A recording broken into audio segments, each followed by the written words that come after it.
தமிழ்நாட்டு முதலமைச்சர் அவர்கள் 2 நாள் முன்னாடி நிதி ஆயோக் கூட்டத்துக்கு போயிருக்காரு. கடந்த 2 ஆண்டுகளா போகாம இந்த முறை மட்டும் போனதை எதிர்க்கட்சிகள் விமர்சனம் படுத்துறாங்க. தமிழ்நாட்டில் இருக்கக்கூடிய சில சங்கிகளுடைய அடிமைகள் பங்கேற்க போகலன்னும் போது ஐயோ பங்கேற்கல புலம்பல், பங்கேற்க போனா ஐயோ ஏன் பங்கேற்கிறாரு அப்பனா பாஜகவோட கை கோர்த்து கொண்ட எதுக்கு பாஜகவோட கை கோர்த்து போடுறோம்? நாங்கள் தெல்ல தெளிவாக இருக்கிறோம். எங்களுடைய திராவிட மாடல் ஆட்சி என்பது ஒரு காவிய ஆட்சி மாடலுக்கு எதிரானது, ஆரிய மாடலுக்கு எதிரானது, குஜராத் மாடலுக்கு எதிரானதுன்னு நாங்கள் பிரகடனப்படுத்தி தான் ஆட்சி நடத்திட்டு இருக்கோம்.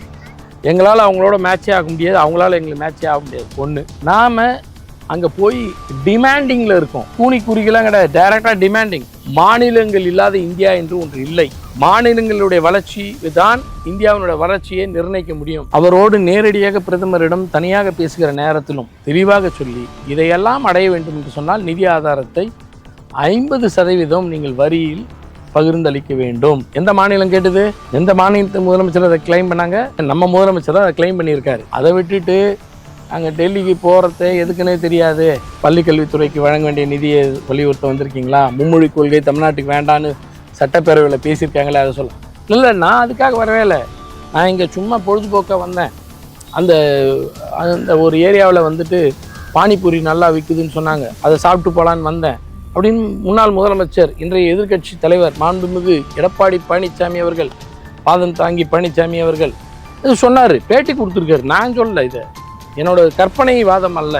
இன்றைக்கு மாண்புமிகு முதலமைச்சர் அவர்கள் நிதி ஆயோக் கூட்டத்திற்கு பங்கேற்க செல்வதை பெரிய விமர்சனம் செய்வதாக வெள்ளக்கொடி காட்ட செல்லிட்டாரான். நாங்கள் ஒன்றும் புலிகேசி இல்லைங்க. வணக்கம் சார். வணக்கம். பிளாக் டாட் சார்பாக ஒரு சின்ன நேர்காணலுக்காக அவங்கள்ட்ட வந்திருக்கோம். தமிழ்நாட்டு முதலமைச்சர் அவர்கள் 2 நாள் முன்னாடி நிதி ஆயோக் கூட்டத்துக்கு போயிருக்காரு. போயிட்டு வந்திருக்க கடந்த 2 ஆண்டுகளா போகாம இந்த முறை மட்டும் போனதை எதிர்க்கட்சிகள் விமர்சனம் படுத்துறாங்க. இது இப்போ போக வேண்டிய தேவை என்ன அப்படிங்கிற மாதிரி விமர்சிக்கிறாங்களே, அது குறித்து உங்கள் கருத்தை? முதல்ல பல பிரச்சனைகள், அதாவது என்னென்னா மாண்புமிகு முதலமைச்சர் அவர்களால் செல்ல இயலாத சூழல், அதற்காக நிதியமைச்சரை அனுப்பி வைக்கட்டா என்று அதற்கான வாய்ப்பினை கேட்டார்கள். அதற்கு அவர்கள் ஒப்புக்கொள்ளவில்லை. நிதி ஆயோக் கூட்டத்தில் முதலமைச்சர் மட்டும்தான் பங்கேற்க முடியும் என்று சொல்லிவிட்டார்கள். அதனால் பங்கேற்கவில்லை. அது கடந்த ஆண்டுக்கு முன்னாண்டு எப்படின்னு பார்த்தா தொடர்ந்து தமிழ்நாட்டிற்கு தர வேண்டிய நிதி ஆதாரத்தை தராமல் புறக்கணிக்கக்கூடிய நிலை. குறிப்பாக வரி பகிர்வில் common pool, divisible common pool என்று சொல்லக்கூடிய வகையில் வரி மொத்தமாக கொண்டு வந்து அதை பகிர்வுகிற முறையில் 41% பகிர்ந்து அளிக்க வேண்டும் என்று ஏற்கனவே ஃபினான்ஸ் கமிஷனில் முடிவெடுக்கப்பட்டது. அந்த ஃபினான்ஸ் கமிஷன் எடுத்த முடிவுகளை எல்லாம் செயல்படுத்தாமல் 29 காசு தான் தருகிறாங்க ₹1 என்ற கண்டனத்தை மாண்புமிகு முதலமைச்சர் தெரிவித்திருந்தார். அந்த ஆண்டு தான் முதல் முறையாக நமக்கு பெரும் வெள்ளம் பாதிப்புகள் வந்தது. அந்த வெள்ள பாதிப்புகளுக்காகவே நிவாரணம் கேட்டிருந்தோம், அதுவும் தர மறுத்தார்கள். இப்படி எல்லா விதத்திலும் முட்டுக்கட்டை போட்டு கொண்டிருந்த காரணத்தினால் அதை கண்டித்தே மாண்புமிகு முதலமைச்சர் அவர்கள் செல்லவில்லை. கடந்த ஆண்டு என்பது அயல் நாடுகளில் ஃபாரின் இன்வெஸ்ட்மெண்ட்ஸ்க்காக பெறுவதற்காக முதலீட்டாளர்கள் மாநாடை போல அங்கே சந்திப்புகளை ஏற்படுத்தி பெறுவதற்காக நிகழ்வுகளுக்காக அயல்நாடு சென்றிருந்த நேரத்தில் இந்த கூட்டம் நடத்தப்பட்டது. அதனால் அதில் பங்கேற்க முடியாத நிலை ஏற்பட்டது. இந்த ஆண்டு என்பது இந்த 4 ஆண்டு கால அரசை முடித்து நாங்கள் பட்ஜெட் ஃபைனல் பட்ஜெட் போட்டிருக்கோம். இப்போ பார்த்திங்கன்னா ஏற்கனவே பாருங்கள், நம்மளுடைய வெள்ள நிவாரண நிதியை, பேரிடர் நிவாரண நிதி வழங்காமல் இருக்கிறார்கள். ஏற்கனவே நாங்கள் கேட்டிருந்த டிவிசிபிள் பூலில் 41% தர வேண்டும் என்ற பழைய ஃபினான்ஸ் கமிஷன் கொடுத்திருந்த பரிந்துரைகளை பின்பற்றாமல் இருப்பதை தமிழ்நாட்டிற்கு மட்டுமில்லை பல மாநிலங்களுக்கு தராமல் இருக்கிறது. இன் ஆவரேஜ் பார்த்தால் 33% தான் வருகிறது. அப்படின்னா சில மாநிலங்களுக்கு கூடுதலாக போகுது. நம்மை போன்றவர்களுக்கு 29, ஆவரேஜின்னு சொல்லக்கூடிய சராசரி 33 தான். இது அதிகரிக்க வேண்டும் என்று வலியுறுத்த வேண்டிய நிலை வருகிறது. கல்வித்துறையில் நமக்கு ஏற்கனவே வழங்க வேண்டிய நிதி அது தராமையே இருக்காங்க. அதை எவ்வளோ பேசினாலும் மும்மொழி கொள்கையை நீங்கள் கையெழுத்திட்டால்தான், பிஎம்ஸ்ரீ பள்ளிகளுக்கு நீங்கள் கையெழுத்து ஒப்பந்தமிட்டால் தான் நாங்கள் தருவோம் என்று சொல்வது மிரட்டுகிற தன்மை, ஒரு கூட்டாட்சி தத்துவத்துக்கு எதிரானது. இது முறையல்ல. முதலில் ஒரு மாநிலத்தினுடைய ஒன்றியம், நீங்கள் வரிப்பணங்கள் எல்லாம் தானாக உங்களுக்கு தனியாக வந்துவிடவில்லை. மாநிலத்தில் இருக்கக்கூடிய மக்கள் அவர்கள் செலவழிக்கிற பணத்தின் அடிப்படையில் உங்களுக்கு வருகிற வரி, அதை எங்களுக்கு தருவதில் பிச்சை அல்லது உங்களுடைய கடமை, அதை முறையாக பகிர்ந்து தர வேண்டும் என்பதை திமுக அரசு தொடர்ந்து மாண்புமிகு முதலமைச்சர் அவர்கள் வலியுறுத்தி வருகிறார். பல நேரங்களில் கண்டனமே தெரிவித்திருக்கிறார். அப்படி பள்ளி கல்விக்கான தர வேண்டிய 2152 கோடி தராமலேயே நிறுத்தி வைக்கப்பட்டிருக்கிறது. 100 நாள் வேலை திட்டம் என்று சொல்லக்கூடிய ஊரக வேலைவாய்ப்பு திட்டத்தில் 4000 கோடி அளவுக்கு தர வேண்டியதை தராமல் நிறுத்தி வைத்திருக்கிறது. அது ஒரு 2900 கோடி சமீபத்தில் விடுவிக்கப்பட்டிருக்கிறது. இன்னும் 1000 கோடி தர வேண்டியிருக்கிறது. அதையும் வலியுறுத்த வேண்டியிருக்கு. இந்த பேரிடர் மேலாண்மை அதன் மூலமாக மட்டும் நாம் கோரியிருப்பது 39,000 கோடி. ஜஸ்ட் இமேஜின், எவ்வளோ பெரிய அமௌண்ட் அப்படின்னு யோசிச்சு பாருங்கள். அது தராமலேயே இருக்கிறாங்க. இல்லாமல் எய்ம்ஸ் மருத்துவமனை சார்ந்து பார்த்திங்கன்னா மதுரை எய்ம்ஸ் மருத்துவமனை வேலைகள் இன்னும் தொடங்கப்படாமல் இருக்கிறது. இன்னொரு கூடுதலாக ஒரு எய்ம்ஸ் மருத்துவமனை ரொம்ப காலமாக கேட்குறாங்க, கோயம்புத்தூருக்கு வேணும்னு கேட்குறாங்க. மெட்ரோ ரயில் திட்டத்திற்கு பெரும் போராட்டங்கள் நடந்து இப்பொழுதுதான் பணிகள் நடக்கிறது. இன்னும் நாங்கள் முயற்சிகள் அதிகமாக எடுக்கிறோம். கூடுதலாக சில திட்டங்கள், ரேபிட் ட்ரெயின் அப்படின்னு சொல்லக்கூடியது சென்னையில் இருக்குது. எம்ஆர்டிஎஸ்ன்னு வாங்க, மெட்ராஸ் ரேபிட் ட்ரெயின் சிஸ்டம். அந்த ஸ்கீமை விரிவாக்கம் செய்ய வேண்டும் என்று கருதுகிறார்கள். அது விரிவாக்கம் செய்ய வேண்டும் என்று சொன்னால் மாநில அரசினுடைய கட்டுப்பாட்டுக்கு அது தர வேண்டும் என்று கோரிக்கை வைப்பதற்கு இப்படி பல கோரிக்கைகள் இருக்கிறது. இவற்றையெல்லாம் வலியுறுத்த வேண்டிய கடமை இருக்கிற காரணத்தினால் ஏற்கனவே நாங்கள் சொல்லியிருந்தாலும் கூட புதிய திட்டங்களுக்கு தர வேண்டும் என்று கேட்பது வேறு. ஏற்கனவே ஒப்புக்கொண்டதும் ஏற்கனவே தர வேண்டியதுமாய் இருக்கக்கூடியதை தராமல் இருப்பதை வலியுறுத்த வேண்டும் என்பதற்காக மாண்புமிகு முதலமைச்சர் அவர்கள் இந்த நிதி ஆயோக் கூட்டத்தில் பங்கேற்றார். பங்கேற்ற பொழுது என்னெல்லாம் நடந்தது என்று பார்த்திருப்பீர்கள். அதாவது இங்கே தமிழ்நாட்டில் இருக்கக்கூடிய சில சங்கிகளுடைய அடிமைகள் இவங்கெல்லாம் எப்படி பேசுகிறாங்கன்னு உங்களுக்கு தெரியும். நல்லா யோசிச்சு பாருங்கள், இது மக்களுக்கு தெரியும். அதாவது முதலமைச்சர் அவர்கள் நிதி ஆயோக் கூட்டத்தில் பங்கேற்கவில்லை, பங்கேற்றிருந்தால் கிடைத்திருக்கும், பங்கேற்காமல் புறக்கணிப்பு தவறுன்னு பேசினாங்க. அதற்கான காரணங்களை நம்ம ஏற்கனவே சொல்லியிருக்கோம். பங்கேற்க போனால் என்ன சொன்னோம்? எல்லாவற்றையும் பேசி ஒரு இணக்கமான சூழலோடு பெற்று வாருங்கள்னு சொல்லலாம். அதுவும் தப்பு இல்லை, அதையும் அதுக்கு சொல்ல. அதை விட்டுட்டு பங்கேற்க போகலைன்னும் போது ஐயோ பங்கேற்கலன்னு புலம்பல். பங்கேற்க போனால் ஐயோ ஏன் பங்கேற்கிறார் அப்போனா பாஜகவோட கை கோர்த்து கொண்ட. அதாவது எதுக்கு பாஜகவோட கை கோர்க்க போகிறோம்? நாங்கள் தெளிவாக இருக்கிறோம். எங்களுடைய ஆட்சி திராவிட மாடல் ஆட்சி என்பது ஒரு காவிய ஆட்சி மாடலுக்கு எதிரானது, ஆரிய மாடலுக்கு எதிரானது, குஜராத் மாடலுக்கு எதிரானதுன்னு நாங்கள் பிரகடனப்படுத்தி தான் ஆட்சி நடத்திட்டு இருக்கோம். எங்களால் அவங்களோட மேட்சே ஆக முடியாது, அவங்களால எங்களுக்கு மேட்சே ஆக முடியாது. ஒன்று. ரெண்டாவது விஷயம், நாம் அங்கே போய் டிமாண்டிங்கில் இருக்கோம். கூனிக்குறிகளாம் கிடையாது, டைரெக்டாக டிமாண்டிங். அடுத்த ஃபினான்ஸ் கமிஷன் படி 41% என்று ஒப்புக்கொண்டதையே நீங்கள் இதுவரையில் 33 தான் சராசரி தருகிறீர்கள். தமிழ்நாட்டுக்கு 29 காசு தான் தருகிறீர்கள்.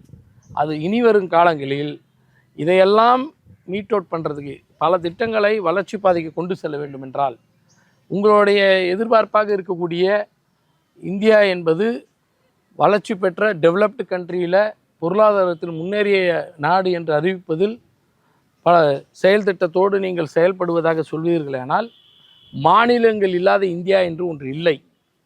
மாநிலங்களுடைய வளர்ச்சி தான் இந்தியாவினுடைய வளர்ச்சியை நிர்ணயிக்க முடியும். இப்போ நாங்கள் வளர்ச்சி பாதையை இவ்வளோ ட்ராக்கை நாங்கள் கொண்டு போயிட்டுருக்கோம். எங்களுடைய வளர்ச்சி என்பதை பற்றி, அந்த வளர்ச்சியினுடைய சதவீதத்தை பற்றி, அதனுடைய விவரங்களை பற்றி நாங்கள் குறிப்பிடவில்லை, ஒன்றிய அரசு தான் வெளியிட்டிருக்கிறது. இந்தியாவிலேயே 9.69% ஜிஎஸ்டிபி கொண்டிருக்கக்கூடிய ஒரே மாநிலம், உயர்ந்த மாநிலமாக தமிழ்நாட்டை தான் சொல்கிறோம். இந்தியாவிலேருந்து எக்ஸ்போர்ட்டுக்கான அந்த குவாண்டம்னுவாங்க அளவீடு அதீத அளவில் என்று சொல்லக்கூடிய அளவிற்கு தமிழ்நாடு அரசு தான் இந்த 4 ஆண்டு காலத்தில் நிறைவு செய்திருக்கிறது. மகளிர் வேலைக்கு செல்கிறார்கள், தொழிற்சாலைகள் பணிபுரிய செய்கிறார்கள் என்று சொன்னால் இந்தியா முழுவதும், ஒரு உதாரணத்துக்காக சொல்கிறேன், இந்தியா முழுவதுமே சேர்ந்து ஒரு 1 கோடி பெண்கள் தான் வேலைக்கு போகிறாங்கன்னா, இந்தியா முழுவதுமே சேர்ந்து 1 கோடி பேர் பெண்கள் வேலைக்கு போகிறாங்கன்னா அதில் 41 லட்சம் பேர் தமிழ்நாட்டை சேர்ந்தவங்கன்றாங்க.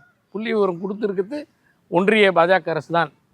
அப்போ இந்த நிறுவனங்கள் கொடுத்துருக்கக்கூடிய இந்த விவரங்களைப்படி ஒரு $1 trillion என்று சொல்லக்கூடிய இலக்கை நோக்கி, பொருளாதாரத்தை நோக்கி 2030ஆம் ஆண்டுக்கான இலக்கோடு மாண்புமிகு முதலமைச்சர் பயணித்து கொண்டிருக்கிறதை, இவ்வளவு விவரங்களையும் எவ்வளவு நேரத்தை சுருக்கி கொடுத்தாலும் அதற்குள்ளாக தெளிவாக அங்கே பேச வேண்டிய கருத்துக்களையும் சொல்லி, அவரோடு நேரடியாக பிரதமரிடம் தனியாக பேசுகிற நேரத்திலும், அங்கெல்லாம் மினிட்ஸில் தான் கொடுப்பாங்க, ரொம்ப நேரம்லாம் கொடுக்க மாட்டாங்க, அந்த கொடுக்குற நேரத்திலையும் தெளிவாக சொல்லி இதையெல்லாம் அடைய வேண்டும் என்று சொன்னால் நிதி ஆதாரத்தை 50% நீங்கள் வரியில் பகிர்ந்தளிக்க வேண்டும். எந்த மாநிலம் கேட்டது?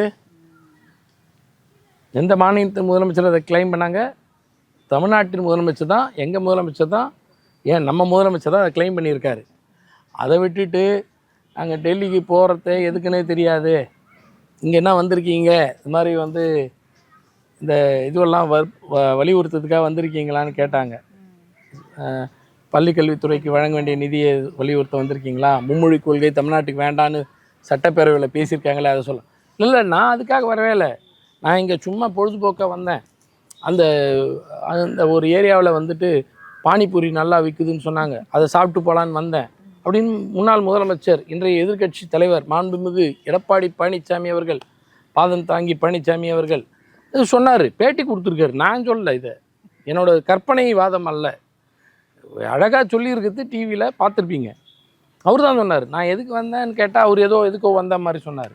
அப்புறம் பிறகு கேட்குறாங்க, நான் எதுக்கு வந்திருக்கேனே உங்களுக்கு தெரியாமையா என்னை கேள்வி கேட்டுருக்கீங்க, நான் எதுக்கு வந்திருக்கேன்னு தெரியுமா, நான் வந்து இங்கே எங்கள் அலுவலகம் கட்டிகிட்டு இருக்காங்க, அதை பார்வையிட வந்திருக்கேன் சொல்லிவிட்டு, முதல்ல ஏர்போர்ட்லேருந்து ஒரு காரு, பிறகு இன்னொரு காரு, பிறகு இன்னொரு காரில் போய் அமித்ஷா அவர்கள் காலில் விழுந்து வந்து என்ன கெஞ்சினாரோ கொஞ்சினாரோ கேட்டாரோ, என்ன அடிமை சாசனம் எழுதி கொடுத்தாரோ எனக்கு தெரியாது. பழனிசாமி அவர்கள் மாண்புமிகு முதலமைச்சருடைய ஆளுமையை பற்றி பேசுவதற்கு கொஞ்சம் கூட தகுதியற்றவராக இருக்கிறார். அவர், நான் என்ன கேட்குறேன், இப்போ உச்சநீதிமன்றத்தோடைய தீர்ப்பை மறுத்து உயர்நீதிமன்றத்தில் இப்படி சொல்லுது, கண்டனம் தெரிவிக்கணுமா வேணாவா? ஒரு மாநில அரசினுடைய உரிமை இது, எந்த மாநில அரசுடைய உரிமையும் பாதுகாக்கப்பட வேண்டும் என்று கருதினால் இப்படி ஒரு தீர்ப்பு கொடுத்துருக்கு, அதை மாற்றி கொடுக்கறது தப்புன்னு சொல்ல வரல. ஆளுநர்கிட்ட அதிகாரத்தை தாரவா இருக்க தயாராக இருக்கிறாரா? ஆமாம் இருக்கிறேன், எல்லாத்தையும் கொடுக்க தயார்ன்றாரு.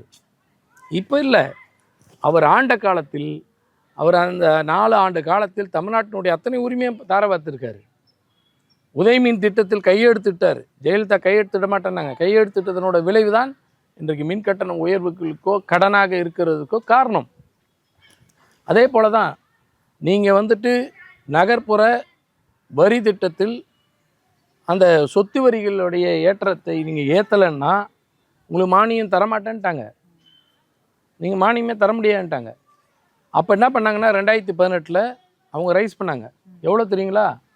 அப்படியே 100%, 200%, 300%. அதாவது ஒரு ஒரு ஒரு உதாரணத்துக்காக சொல்கிறேன்னா, 200 ரூபா வரி கட்டிட்டு இருந்தாங்கன்னா 3000 ரூபா, 2500 ரூபா அளவுக்கு போச்சு. அது 500 ரூபாலாம் ஆகலை, அந்த அளவுக்கு போச்சு. அப்போ அவ்வளோ மடங்கு போன போது சட்டப்பேரவையில் கடுமையான எதிர்ப்பை நாங்கள் தெரிவித்தோம். அப்போ எங்களுக்கு விளக்கெல்லாம் இதான் கொடுத்தாங்க, இல்லைனா மானியம் கிடைக்காது, நம்ம என்ன பண்ணுறதுன்னு தெரியல, அப்படி இப்படின்னாங்க. நம்ம ரொம்ப கடுமையாக எதிர்த்தோம். பிறகு அதை நிறுத்தி வைத்தாங்க, அப்புறம் கொஞ்சமாக ரைஸ் பண்ணாங்க, அது வேறு. இன்றைக்கி தொடர்ந்து என்ன சொல்லிட்டாங்கன்னா, ஒவ்வொரு ஆண்டும் ரைஸ் பண்ணணுன்னு இருக்காங்க, ஒரு அளவோடு என்று சொல்லியிருக்காங்க.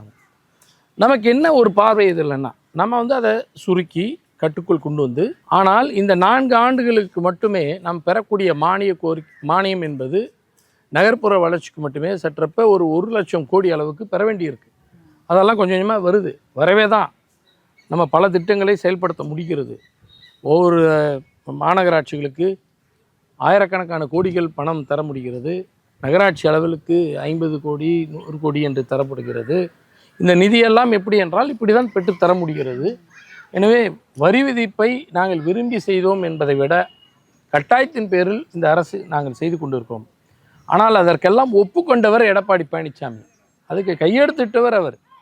இதையெல்லாம் செய்துவிட்டு வந்து இன்றைக்கு மாண்புமிகு முதலமைச்சர் அவர்கள் நிதி ஆயோக் கூட்டத்திற்கு பங்கேற்க செல்வதை வந்து பெரிய விமர்சனம் செய்வதாக வெள்ளக்கொடி காட்ட செல்லிட்டாரான். நாங்கள் ஒன்றையும் புலிகேசி இல்லைங்க, 24ஆம் புலிகேசியாக மாறி இருக்கக்கூடிய நம்மளுடைய எடப்பாடி பழனிசாமி அவர்களுக்கு நான் இதன் மூலம் பதில் சொல்ல விரும்புகிறேன். ஒரு சின்ன கருத்தை மட்டும் நான் பதிவு பண்ணுற விரும்புகிறேன். அதாவது உறவுக்கு கை கொடுப்போம், உரிமைக்கு குரல் கொடுப்போம் என்பதுதான் கலைஞருடைய நிலைப்பாடு. எமர்ஜென்சி காலத்திலே கடுமையாக இந்தியாவிலேயே ஒரு மாநிலம் எதிர்த்தது அம்மையார் இந்திரா காந்தி என்று சொன்னால் அதை திமுக கழகம்தான் அதன் ஆட்சி இழந்தது.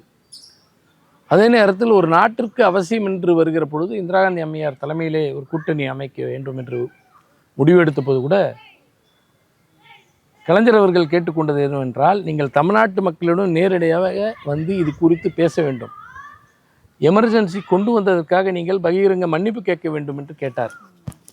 எவ்வளோ கட்ஸ் இருந்தால் ஒரு லீடர், ஒரு இரும்பு மனைவி என்று சொல்லக்கூடிய ஒருத்தரை இப்படி சொல்லி சென்னை கடற்கரையில் நடைபெற்ற கூட்டத்தில் பேசுகிற பொழுது அந்த அம்மையார் சொல்கிறார், கலைஞர் சாதாரண மனிதர் அல்ல, நான் பார்த்த தலைவர்களிலே மிக வலிமை மிக்க தலைவர் என்று சொல்லிவிட்டு நான் பகிரங்க மன்னிப்பு கேட்டுக்கொள்கிறேன், ஜனநாயகத்துக்கு விரோதமாக சென்றதற்காக எமர்ஜென்சியை கொண்டு வந்ததற்கு என்றெல்லாம் சொல்லிவிட்டு, திமுகவை பொறுத்தவரை நான் உணர்ந்திருப்பது என்னவென்றால், ஆதரித்தாலும் சரி எதிர்த்தாலும் சரி உறுதியாக இருப்பார்கள் என்பதை அம்மையார் இந்திரா காந்தி அம்மையார் அவர்கள் தெரிவித்த கருத்தை தான் இப்பொழுது இந்த நேரத்தில் நான் குறிப்பிட்டு சொல்வதில் விருப்பப்படுகிறேன்.